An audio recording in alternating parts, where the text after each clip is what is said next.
Assalamualaikum warahmatullahi wabarakatuh. Alhamdulillah kita bisa ketemu kembali dalam video perkuliahan listrik magnet. Pada video kali ini kita akan melanjutkan pembahasan tentang aljabar vektor. Adapun beberapa materi aljabar vektor yang akan kita pelajari yakni penjumlahan dan pengurangan vektor, perkalian vektor dengan skalar, dan perkalian vektor dengan vektor yang meliputi perkalian dot dan perkalian cross. Penjumlahan suatu vektor dengan vektor yang lain dapat dilakukan dengan metode grafis dan juga analitis. Misalkan kita punya dua buah vektor, vektor A dan vektor B seperti pada gambar, maka proses penjumlahan kedua vektor ini dapat dilakukan dengan menggabungkan gambar antara kedua vektor tersebut. Pertama, kita gambar vektor A yang memiliki panjang yang sama dan juga arah yang sama. Kemudian kita gambarkan vektor B yang memiliki panjang yang sama dan juga arah yang sama, di mana ujung panah dari vektor A berimpit dengan pangkal anak panah dari vektor B. Maka hasil penjumlahan vektor A dan vektor B secara grafis dilakukan dengan menghubungkan pangkal anak panah vektor A dengan ujung anak panah vektor B. Sementara itu, perhitungan penjumlahan secara analitis antara vektor A dan vektor B dilakukan dengan menjumlahkan masing-masing komponen yang memiliki vektor satuan yang sama. Nah, bisa kita lihat di sini AX ditambah dengan BX, kemudian AY ditambah dengan BY, kemudian AZ ditambah dengan BZ. Artinya kita menjumlahkan masing-masing komponen vektor yang memiliki vektor satuan yang sama. Demikian pula pengurangan antara kedua vektor, sama, kita gambarkan vektor A. Kemudian kita pahami bahwa vektor A dikurang vektor B bermakna vektor A ditambah min vektor B. Nah, min vektor B itu artinya adalah sebuah vektor yang panjangnya sama dengan vektor B namun arahnya berlawanan dengan vektor B, sehingga di sini min vektor B kita gambarkan sebuah vektor yang arahnya berlawanan dengan vektor B. Nah, sehingga A minus B kita hubungkan antara pangkal vektor A dengan ujung vektor B. Nah, untuk pengurangannya secara analitis sama seperti pada kasus penjumlahan, kita kurangkan saja masing-masing komponennya yang memiliki vektor satuan yang sama, yang I dengan yang I, yang J dengan yang J, dan yang K dengan yang K. Yang kedua adalah perkalian vektor dengan skalar. Nah, jika suatu vektor dikalikan dengan suatu skalar K, maka hal ini akan mengakibatkan perubahan pada besar dan juga arah vektor tersebut, bergantung pada nilai dari K. Nah, misalkan kita punya vektor A, kemudian kita kalikan vektor A dengan angka 2. Nah, maka hasil perkalian vektor A dengan angka 2 tadi mengakibatkan panjang vektor A menjadi 2 kali dari panjang semula. Kemudian arahnya juga sama, karena 2 ini bernilai positif. Kemudian semisal vektor A dikali dengan min 2. Nah, maka ini akan mengakibatkan panjang vektornya memang menjadi 2, namun arahnya berlawanan arah dengan arah awal dari vektor A. Jadi, perkalian vektor dengan skalar bergantung pada nilai K. Besar nilai K menentukan perubahan panjang dari suatu vektor, sementara nilai positif atau negatif dari K mengakibatkan perubahan pada arah vektor. Nah, sementara misal kita punya vektor A yang komponennya AX, AY, dan AZ, kemudian kita kalikan dengan K, maka hasil perhitungan analisisnya seperti ini. Sama seperti perkalian seperti biasa. Anda tinggal mengalihkan K ke masing-masing komponen bagian dalamnya. K kali AX, K kali AY, dan K kali AZ. Perkalian dot antara dua buah vektor dapat didefinisikan seperti ini. A dot B sama dengan AB cos theta, di mana AB itu adalah masing-masing besar vektor A dan B, dan theta adalah sudut yang dibentuk oleh kedua vektor. Maka dari definisi ini kita bisa mengetahui hasil perkalian dot antara dua vektor satuan. Perkalian dot antara dua vektor satuan yang sama akan menghasilkan nilai 1. Kenapa?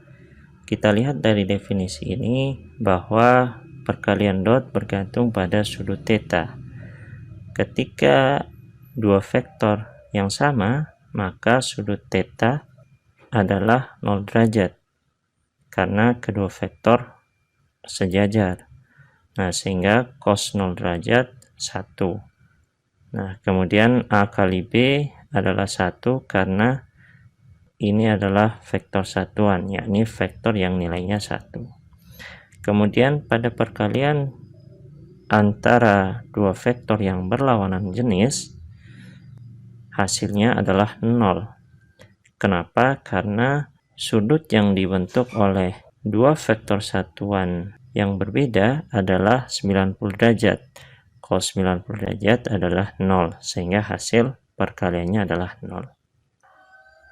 Agar lebih paham, kita perhatikan contoh. Semisal kita punya vektor A dan vektor B yang memiliki komponen seperti ini. Nah, untuk mencari hasil perkalian dot antara vektor A dan vektor B, kita kalikan seperti perkalian biasa. Artinya, setiap komponen vektor A dikalikan dengan komponen vektor B. Maka kita kalikan AXI dengan BXI, kemudian AXI dengan BYJ, AXI dengan BZK, dan seterusnya. Artinya semua komponen dikalikan satu sama lain. Nah, sehingga menghasilkan seperti ini. Dari hasil ini kita bisa mengetahui bahwa hanya suku-suku yang memiliki vektor satuan yang sama yang tersisa. Nah, karena dari hasil ini. Oleh karena itu, ketika kita ingin mencari perkalian dot antara kedua vektor, maka kita cukup mengalihkan suku-suku yang memiliki vektor satuan yang sama. Jadi langsung dikalikan AX dengan BX, yang I dengan yang I, yang J dengan yang J, dan yang K dengan yang K. Nah, sehingga menghasilkan hasil seperti ini. Kemudian pada perkalian dot berlaku beberapa sifat. Yang pertama, perkalian dot berlaku sifat komutatif, artinya A dot B sama dengan B dot A. Jadi posisi apakah A dot B dengan B dot A tidak masalah. Kemudian yang kedua, berlaku pula sifat distributif, sehingga A dot B plus minus C itu sama saja dengan A dot B plus minus A dot C. Artinya sama seperti perkalian biasa, dikalikan ke dalam A kali B, A kali C. Seperti itu.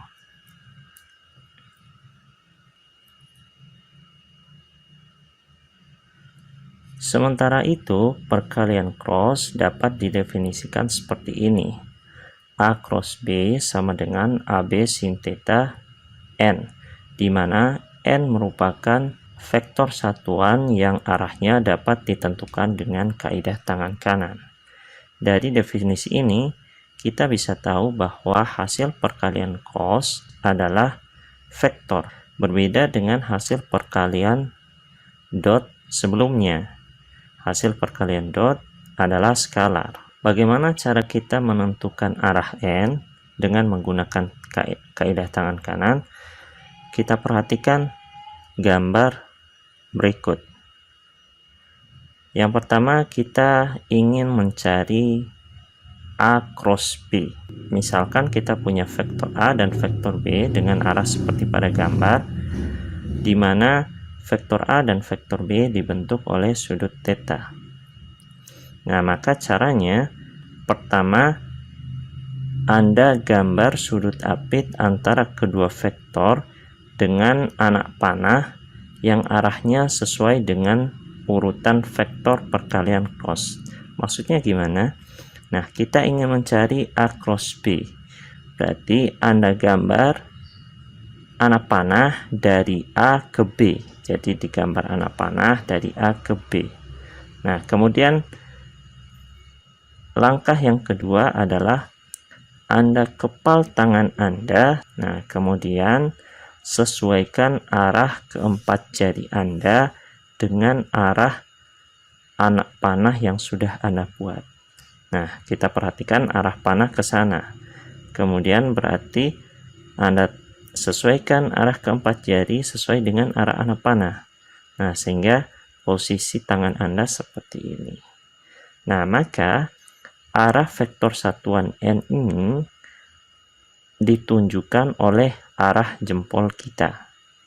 Nah, berarti hasil perkalian A cross B menghasilkan sebuah vektor yang arahnya adalah ke arah atas. Ini adalah hasil perkalian A cross B. Bagaimana dengan perkalian B cross A? Nah, sama caranya. Kita gambarkan sebuah anak panah pada sudut apit antara kedua vektor yang arahnya sesuai dengan arah perkalian vektor. Kita ingin mencari B cross A, berarti arah anak panahnya itu adalah dari vektor B ke vektor A. Nah, kemudian Anda kepal tangan Anda dan sesuaikan arah keempat jari Anda dengan arah anak panah yang sudah Anda buat. Nah, sehingga posisi tangan Anda menghadap ke bawah. Kemudian arah vektor satuan N berarti arahnya ke bawah sesuai dengan arah jempol Anda.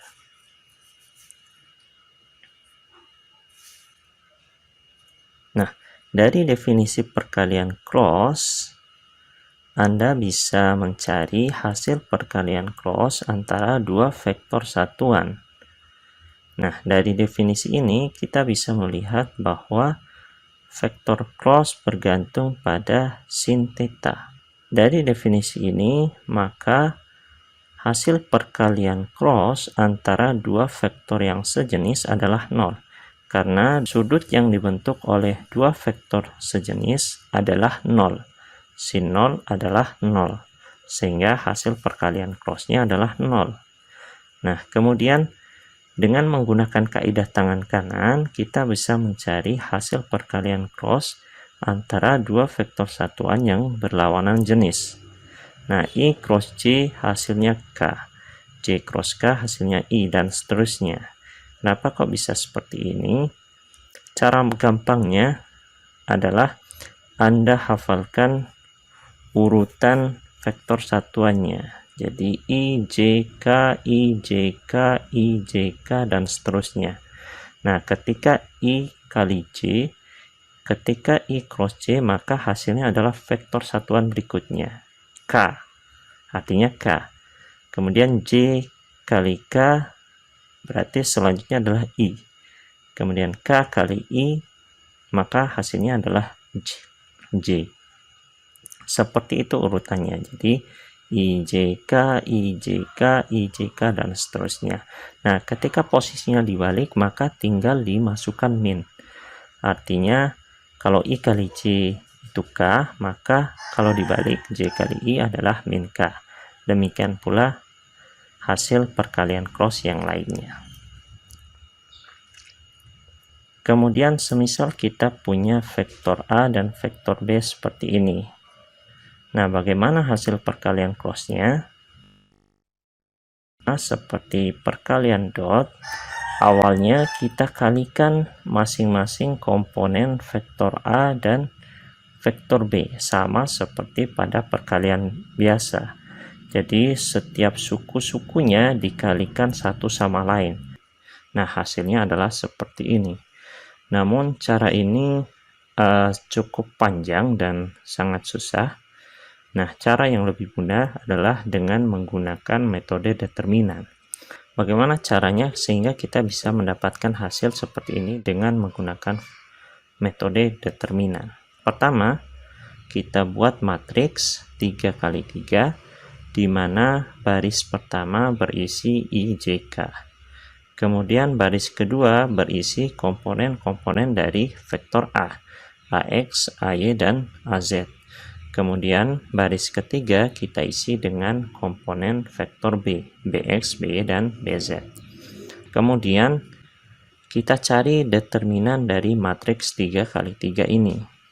Nah, untuk mencari determinannya, pertama kita tutup kolom pertama yang berisi komponen vektor A dan vektor B. Kemudian Anda kali silang AY kali BZ. AY kali BZ dikurang AZ kali BY. Nah, sehingga suku yang pertama. Nah, kemudian langkah kedua, Anda tutup lagi kolom yang kedua. Kemudian Anda kali silang seperti cara yang pertama. Sehingga AX BZ min AZBX. Kemudian Anda tulis J, hingga Anda mendapatkan suku yang kedua. Kemudian tutup kolom yang ketiga, kemudian Anda kali silang AXBY dikurang AYBX. Nah, caranya seperti itu. Sehingga Anda bisa memperoleh hasil yang seperti ini. Kemudian salah satu vektor yang sangat penting dalam pembahasan listrik magnet adalah vektor posisi relatif. Kita sudah tahu bahwa vektor posisi itu adalah suatu vektor yang merepresentasikan posisi suatu titik terhadap titik asal. Di sini kita belajar vektor posisi relatif. Artinya vektor ini merepresentasikan posisi suatu titik relatif terhadap titik yang lain. Gimana maksudnya? Nah, misal kita punya dua buah muatan titik Q1 dan Q2.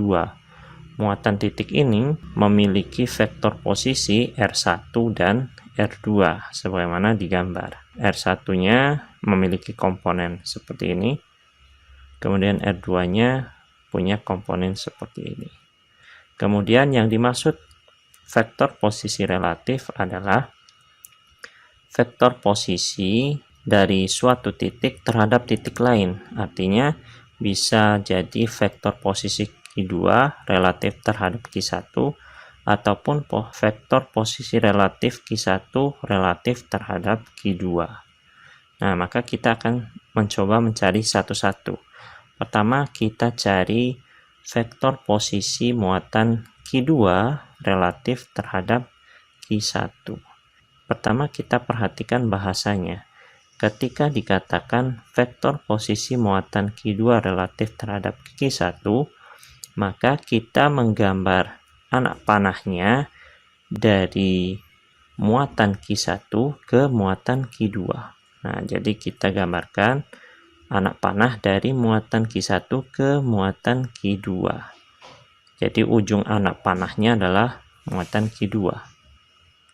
Kemudian vektor posisi relatif ini kita katakan sebagai R21.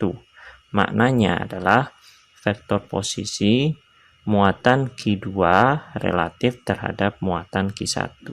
Sehingga ditulis R21. R21 ini maknanya adalah R2 kurang R1. Kemudian kita substitusi R2-nya ini, kemudian R1-nya ini. Sama seperti sebelumnya, kita kurangkan suku demi suku yang sama vektor satuannya. I dengan I, J dengan J, dan K dengan K. Kemudian besar vektornya berdasarkan kuadrat dari masing-masing sukunya, sebagaimana yang sudah kita bahas sebelumnya. Kemudian vektor satuannya adalah vektor R21 dibagi dengan panjang vektornya. Bagaimana vektor relatif muatan Q1 terhadap muatan Q2?